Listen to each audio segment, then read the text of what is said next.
You need to find out how to overcome setbacks and failure on the golf course, because if you can't, you're making your score worse. Let's get it on.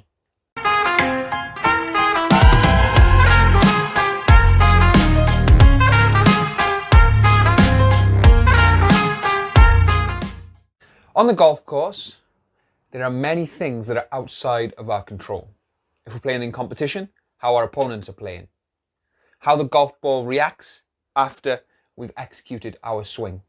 Even a perfect shot straight out the middle of the club that flies how you saw it in your mind can have a terrible bounce that can lead to a terrible result. So really, it's more like we've got influence over the game of golf rather than control over it.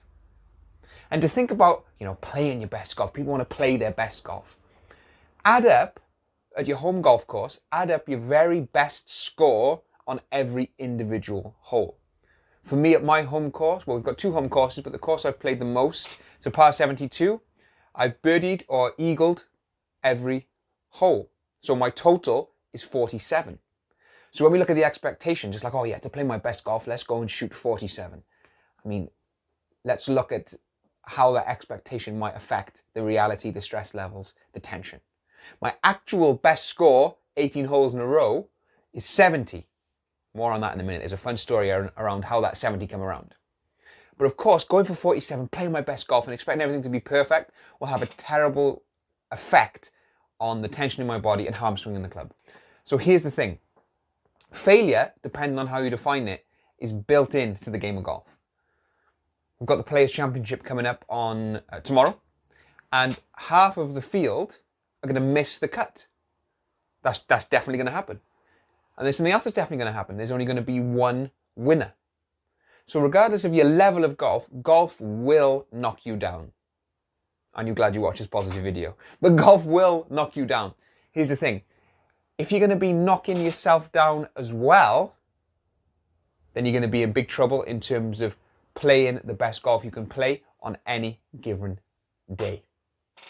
So truly bouncing back on the golf course, bouncing back from failure, bouncing back from a bad round comes from a bad memory.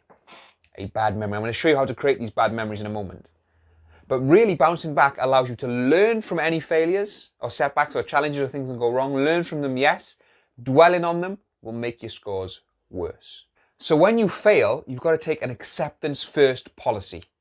Failure as a human being, if you're a human being, failure or things going wrong, getting things wrong, making mistakes are a part of life, and they are certainly a part of golf. As a human, you're going to make mistakes in life, and as a human, you're definitely going to make mistakes in golf. If you dwell on those mistakes, you're going to fill your mind with images of bad shots, things got wrong, things that went wrong, bad rounds, bad breaks. That's going to drive the tension in the body, and the freedom in the swing is going to be lost, and you're going to make your actual scores worse. The practice of acceptance then allows you to let that failure go, let that challenge go, let that mistake go, and then refill your mind with good shots, things that have gone well. Getting down on yourself is not going to help. And the more emotion that you attach to this berating of yourself, this dwelling on the failure, the more memory you will attach to it.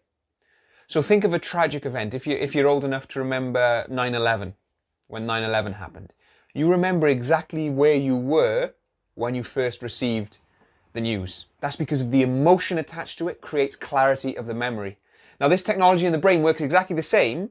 Is you're literally asking your brain to remember all of the bad shots, the more emotion that you attach to it.